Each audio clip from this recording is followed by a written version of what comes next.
Hello दोस्तों, आप सभी का स्वागत है और एक नए केस स्टडी में जहाँ पे हम ठीक करने वाले हैं इस 11 जनरेशन के गेमिंग मशीन को। और इसमें कुछ प्रॉब्लम है, पीसी शॉर्ट है इसके अंदर, जिसको हम रिप्लेस करके ठीक करेंगे।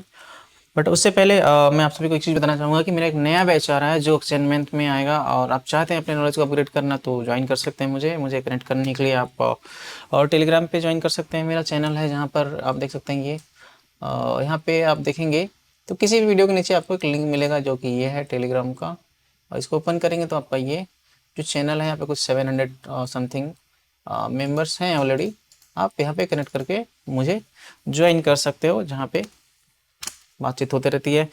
तो यहाँ पे केस जो है ये कहीं आया है बेंगलोर से, समझ लो सर्विस सेंटर में गया हुआ था, जिसमें कि सर्विस सेंटर वालों ने स्क्रीन चेंज करने के दौरान इसका ख़राब कर दिया इस बोर्ड को। और वापस ये कस्टमर को ये कह रहे हैं कि अप्रॉक्स 1 लाख के आसपास इस कॉस्ट है इस मदरबोर्ड का, वो पे करने के लिए, और तब जाके उनका मदरबोर्ड चेंज होगा। तो इस तरह का घटनाएं बहुत ज़्यादा आजकल बढ़ गए हैं।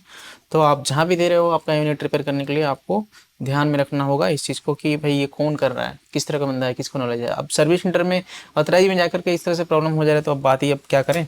फिर भी मैं आप लोगों को ये चीज़ बताना चाहूँगा कि कहीं भी दे रहे हैं आप उनको थोड़ा सा समझ लीजिए कि वो लायबल है कि नहीं इसके लिए, मतलब रिपेयर करने के लिए, मतलब वो अक्वांटेड है या नहीं है, उनको आइडिया है भी या नहीं है। तो छोटे से इन्फॉर्मेशन।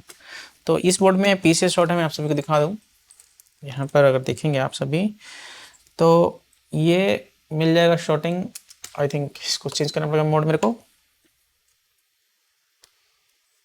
ये तो ठीक है। और यहाँ पे सप्लाई जो है कहाँ गया ये पिन नंबर, ये देखो 0 ohms पड़ा हुआ है। पीसीएस के पावर प्लांट 0 ohms पड़े हैं। उसके अलावा यहाँ पे और भी जो इंडक्टर्स हैं उसमें 0 ohms मिल रहे हैं वगैरह वगैरह। तो ये प्रॉब्लम है। तो इसी के लिए इस पीसीएस को चेंज करना है। हालांकि पीसीएस जो है एकदम लेटेस्ट में है, अगर आप देखोगे तो इसके अलावा अभी तक तो आया नहीं है। SRKM है। अब 12 जनरेशन में क्या आएगा वो मेरे को नहीं मालूम, लेकिन ये 11 जनरेशन के है, एच टाइप की मशीन है, यानी कि गेमिंग है। और ये इसमें सीपीयू का नंबर भी चेंज हुआ है और उसका पैकेज सॉकेट भी चेंज हुआ है। अगर आप देखेंगे तो एसआर की T3, और इसका जो क्या कहते हैं कि साइज है एज़ कम्पेयर टू प्रीवियस वाले, उसके हिसाब से चेंज हो गया है। यानी कि मैं आपको दिखाता हूँ पुराने वाले पीस, इसका सीपीयू जो कि सॉकेट था वो भी दिखाता हूँ आप सभी को। तो ये एच टाइप के पुराने वाले सॉकेट थे, यानी कि इस तरह का जो सॉकेट आता था, मतलब इस तरह का जो पैकेज था, जिससे कि अब एज कम्पेयर इतना ये बढ़ गया है, यानी साइज में बड़ा हो गया है। आप देख रहे होंगे आप सभी, आपको मैं जूम करके दिखाता हूँ। तो ये बढ़ गया है और इसका जो शेप है इस तरह से घट गया है, इस तरह से चौड़ाई में घट गया है और लंबाई में ये बढ़ गया है। तो बेसिकली ये चेंजेस है नए मतलब जनरेशन में। अब देखते हैं कि अब क्या है ये, इसको रिवॉल्विंग करने वगैरह में प्रॉब्लम होना ही होना है थोड़ा सा, क्योंकि साइज़ बड़ा हो गया है इसका। तो चलो मैं इसको फटाक से इसका लॉक निकाल लेता हूँ और इसको हम खोलते हैं। पहले सॉर्टिंग वगैरह क्लियर करते हैं।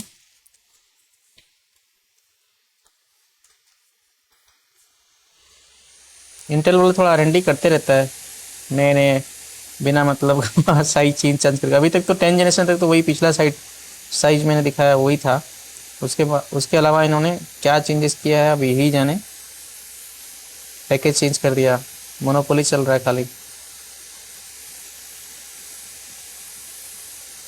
ताकि पुराने जो मशीन से फेंको उसको उसको ना बन इतना जल्दी जनरेशन चेंज करेंगे तो हम कहाँ जाएंगे भाई। तो इनका कहानी यही है इंटेल वालों का।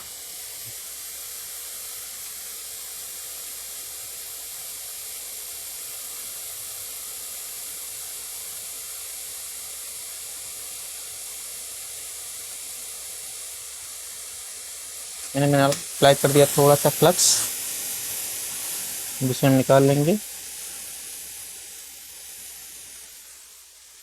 इसको लेकर चलेंगे सीधे सीधे मशीन पर, जहाँ पे हम इसको इस चीज़ को निकालेंगे। ये रहा हमारा बीजी मशीन।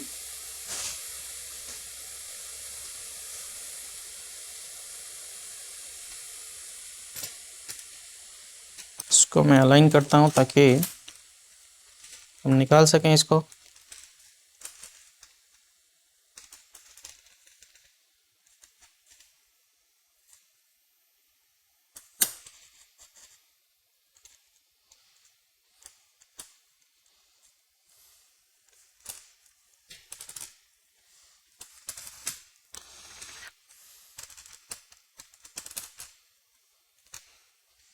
तो इस तरह से अलाइन कर सकते हैं हम इसको, लेकिन मुझे लग रहा है कि ये थोड़ा सा मेरा जो ये होल्डर है ना, ये छोटा पड़ रहा है इसके लिए। पर कोई नहीं, इसको हम कुछ दूसरे तरीके से अरेंज कर सकते हैं, बट इसको पहले जस्ट निकालने हैं तो इसमें कोई खास फर्क नहीं पड़ने वाला। इसको मैं चालू करके निकाल लेता हूँ प्रोफाइल को। तो ये मैंने रन कर दिया प्रोफाइल। हाँ, वेट करने है इसके लिए खोलने के लिए।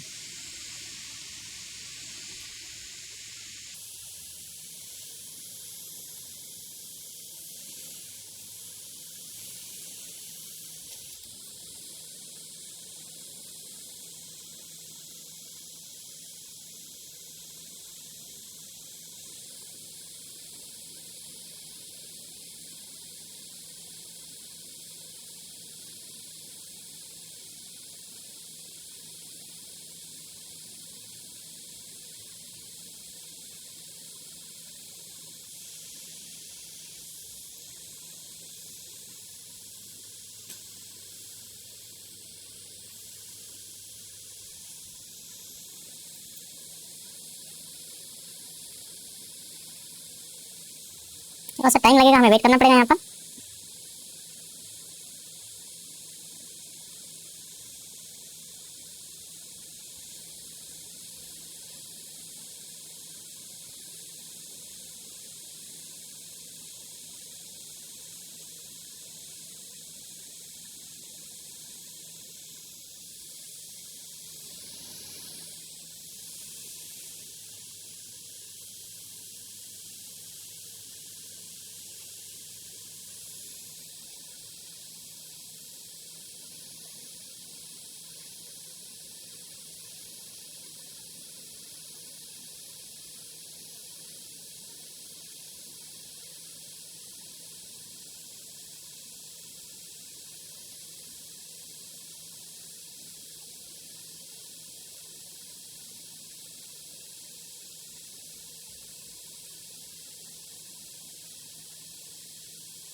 थोड़ी देर में अपने को मिल जाएगा पिक टेम्परेचर, जहाँ पे हम पिक कर सकते हैं आईसी को। बस थोड़ा सा ही टाइम लगेगा।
ये आ गया इसका पिक टेम्परेचर, जहाँ पे हम उसको उठाएंगे।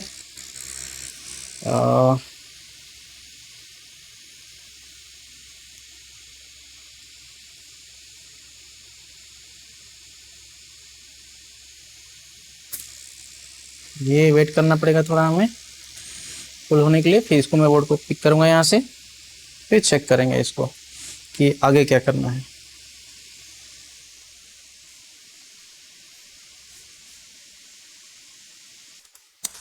ये बोर्ड कूल हो गया है। अभी इसको मैं पिक करता हूँ यहाँ से, यानी कि इसको यहाँ से उठाता हूँ और ये लो, यानी कि पीसेस निकल गया इसमें से। अब इस पर हमें काम करने हैं। कैसे करने हैं? इसको खोलना है, साफ़ करना है, खोल तो लिया है, साफ़ करना है और उसको चेक करना है कि सॉर्टिंग हट रहा है कि नहीं हट रहा है। तो वापस आते हैं एक बार माइक्रोस्कोप पे, तो साफ़ करता हूँ मैं।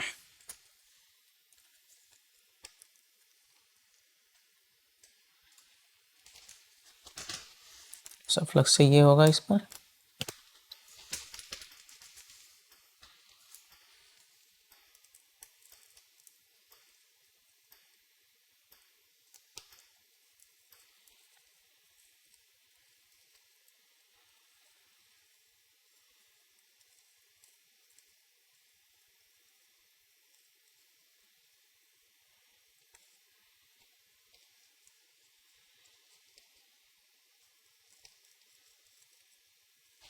कुछ फुटप्रिंट निकले हुए हैं पर वो नॉट कनेक्टेड होंगे, कोई फ़र्क नहीं पड़ता है।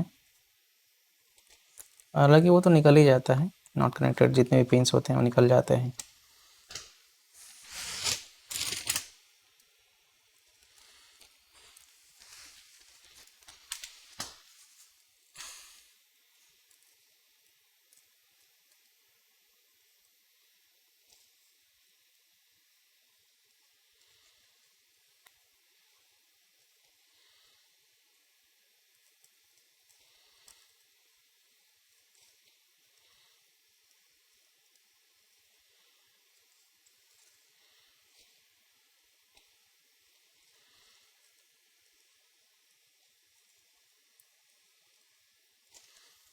ये कुछ हद तक साफ़ हो गया।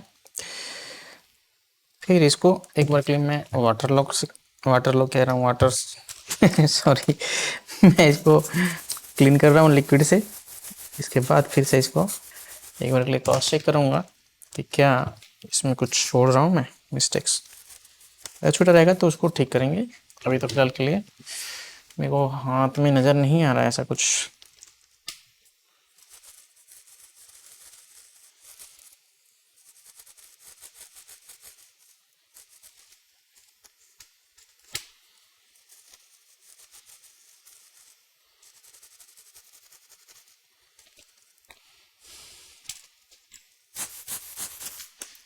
इंस्पेक्ट करेंगे इसको कि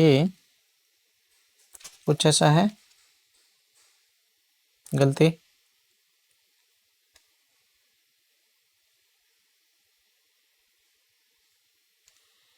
नहीं, गलती तो नज़र नहीं आ रहा है।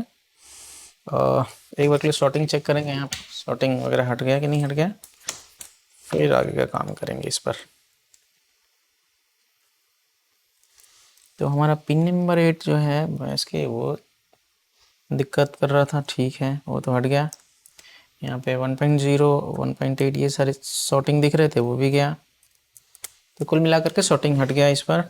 अब मैं इसमें एक बार जस्ट पावर देना चाहूँगा। पावर दे करके चेक करेंगे कि कौन कौन सा सप्लाई बन रहा है, कौन कौन सा नहीं बन रहा है।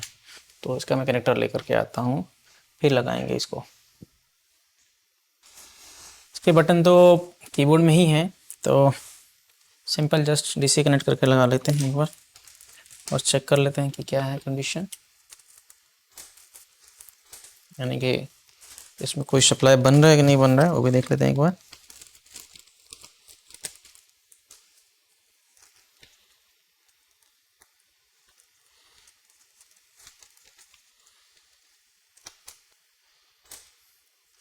ये मैंने ऑन कर दिए। अब बिना बटन के एक बार चेक कर लेते हैं कि कौन सा सप्लाई बन रहा है। लगे ये 3 मिलीएम्प्स ले रहा है, तो जाहिर सी बात है कि ये DP6 में होगा। बट इसके कीबोर्ड कहाँ पर है, ये होगा। तो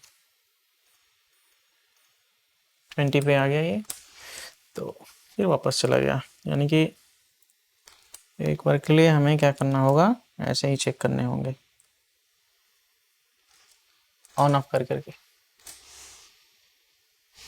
19 पे है, ये सप्लाई नहीं बन रहा है। 19 पे है, ये 5 वोल्ट बन गया। 19 पे 20 पे ये नहीं बना, ठीक है, अच्छी बात है। और उसके अलावा यहाँ पे और कौन सा सप्लाइयाँ हैं, यहाँ पे होना चाहिए ये भी नहीं बन रहा है।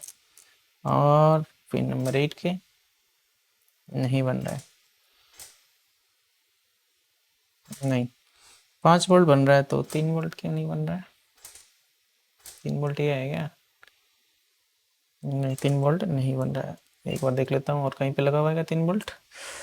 तो 1 2 3 3 3 4, इसके बैक साइड में कुछ है? नहीं। यहाँ पे भी चेक कर सकते हैं कि यहाँ पे क्या क्या है। यहाँ पर नहीं बन रहा है, नहीं बन रहा है।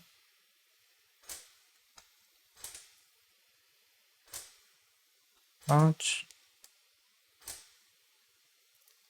3 वोल्ट तो इसमें नहीं बन रहा है, तो इसको चेक करना पड़ेगा मुझे और देखना पड़ेगा। हालांकि यहाँ पे मैं एक बार देख लूँ कि यहाँ पे लग रहा है मुझे किसी ने कुछ काम किया है। ये वाला चार्जिंग ऐसी काम किया हुआ है इसके ऊपर, पर कोई बात नहीं, बस चेक कर लेते हैं कि ये सही से काम कर रहा है कि नहीं कर रहा है। 1 2 3 4 5 3.2, ये तो एसीओ के है यहाँ पर। अब क्या कर सकते हैं यहाँ पर हम, मुझे यहाँ पे रुकना पड़ेगा क्योंकि इसके प्रॉपरली डायग्नोस के लिए मुझे चाहिए होगा टाइम थोड़ा सा। और इसमें अगर बिना प्रॉपर डायग्नोस किए अगर मैं इसको चालू वालू कर देता हूँ या पीसीस लगा देता हूँ तो प्रॉब्लम ये हो जाएगा कि ये काम होने के बजाय और बढ़ जाएगा, यानी कि मेरा पीसीस ख़राब भी हो सकता है। तो इसमें काफ़ी टाइम लगने वाला है, ऐसे तो होगा नहीं, ठीक है। तो मैं इस वीडियो को मैं यहीं पे रोकना चाहूँगा, फिर इसके पार्ट 2 भी बना के आपको दिखाऊंगा जब रेडी हो जाएगा तब, और कैसे चल रहा है वगैरह नहीं सब सारी चीज़ इन्फॉर्मेशन आपको बाद में देता हूँ दूसरे वीडियो की तरह। तब तक मिलते हैं दूसरे वीडियो में, तब तक के लिए सभी को नमस्कार।